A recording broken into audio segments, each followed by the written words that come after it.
The Renaissance period, 1500–1600. Part-01. The Renaissance period. The Renaissance period in English literature is also called the Elizabethan period or the Age of Shakespeare or Age of Enlightenment. The Middle Ages in Europe were followed by the Renaissance. Renaissance means rebirth. From about 1500 to 1600, the world was reborn in many ways. The Renaissance began.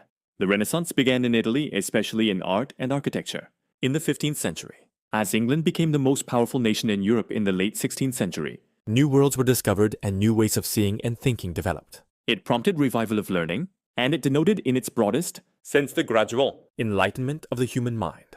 After the darkness of the Middle Ages, fall of Constantinople. The fall of Constantinople in 1453 AD by the invasion of the Turks. The Greek scholars who were residing there spread all over Europe and brought with them invaluable Greek manuscripts. The discovery of these classical models resulted in the revival of learning in the 14th and 15th centuries. The essence of this movement was that man discovered himself in the universe, and that man, so long blinded, had suddenly opened his eyes and seen new discoveries. New discoveries took place in several other fields. Vasco da Gama circumnavigated the earth. Columbus discovered America. Copernicus discovered the solar system and prepared the way for Galileo. Books were printed, and philosophy, science, and art were passed, and the old world had become new. King Henry VIII made himself the head of Church of England, bringing church and state together, 1529–39.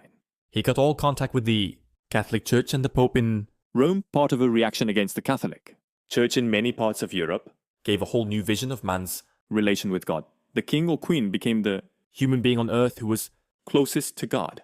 Characteristic of the Renaissance. The chief characteristic of the Renaissance was its emphasis on humanism, which means man's concern with himself as an object of contemplation.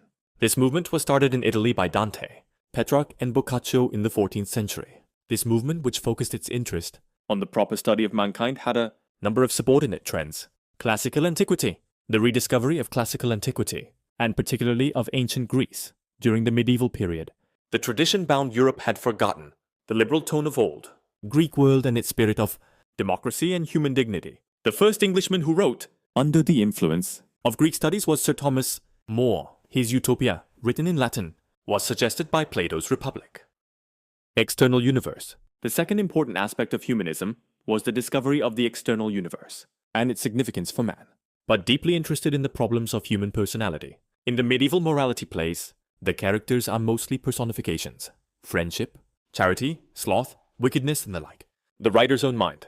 The revealing of the writer's own mind became full of interest. This tendency led to the rise of a new literary form, the essay, which was used successfully by Bacon. His heroes, Tamburlaine, Dr. Faustus, and Barabbas, the Jew of Malta, are possessed of uncontrolled ambitions. Shakespeare, a more consummate artist, carried humanism to perfection, or his genius. Lyrical poetry of the Elizabethan age, dealing with the problems of death, decay, transitoriness of life, etc.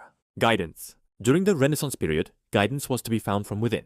Lyly wrote his Romance of Euphues not merely as an exercise in a new kind of prose, but based on self-control. Sidney wrote his Arcadia in the form of fiction in order to expound an ideal of moral excellence. Spenser wrote his Faerie Queene with a view to fashion a gentleman or noble person in virtuous and gentle disposition. Thank you.